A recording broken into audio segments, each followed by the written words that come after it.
بين أرجاء المكتبات المصرية كتاب يشد الأنظار ويلقى إقبالاً واسعاً. سر المعبد كتاب يلقي الضوء على فكر جماعة الإخوان المسلمين في مصر، كاتبه قيادي منشق عن الجماعة. هي جماعة ليست وسطية ولا معتدلة، هي جماعة تكفيرية تحمل رؤية تكفيرية بأن المجتمع كافر، وأنها يجب أن تعيد الإسلام مرة أخرى من خلال أفكارها هي. الجماعة وفق الكاتب ابتعدت عن نهجها الدعوي ووضعت الوصول إلى الحكم والبقاء فيه هدفاً رئيساً.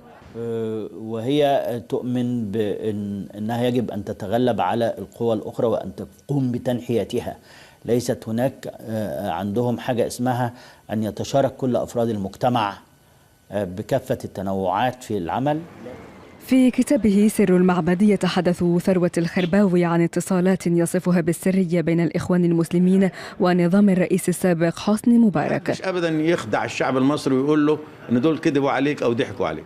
الجماعة باتت اليوم تعيد بعض أساليبه حسب الكاتب. عندهم الضرورات تبيح المحظورات، في قاعدة فقهية بتقول كده، الضرورات تبيح المحظورات، ومن الضرورات هم متصورين أنهم هم جماعة الإسلام، وبما أنهم جماعة الإسلام يبقى يجب أن يمكنوا من الحكم ويستخدموا كل الوسائل الممكنة للوصول إلى الحكم، مش الوصول إلى الحكم فقط، والبقاء في الحكم.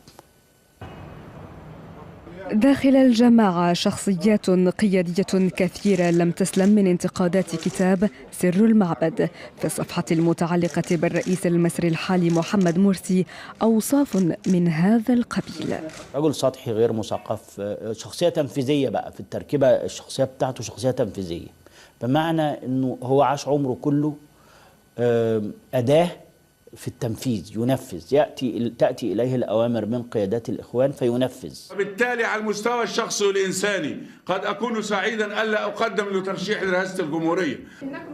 خيرت الشاطر المرشح السابق لجماعة الإخوان المسلمين لانتخابات الرئاسة كان له النصيب الأكبر من الانتقادات. أفكاره حسب الكاتب تميل إلى العنف والاستبداد. الكاتب المصري يؤكد أن هدفه من الكتاب هو فضح جماعة الإخوان المسلمين أمام الرأي العام المصري. في ناس كتير عرفت شعبية الإخوان تكاد تكون انهارت جدا في الشارع. الخوف من أن هم عندهم ميليشيات وعندهم يعني إباحة في الشرع، شرعية بالنسبة لهم أنهم يستخدموا كل الوسائل للبقاء في الحكم ومنها التزوير مثلا. كل الحاجات دي بتزود حالة الغضب في الشارع، فهتبص تلاقي في فتن بتحصل وفي أعمال عنف بتحصل، هتجد في اغتيالات في الفترات القادمة. توقعات قاتمة لمستقبل مصر أوردها ثروت الخرباوي في كتابه سر المعبد، سر يتردد آلاف المصريين على المكتبات للاطلاع على تفاصيله.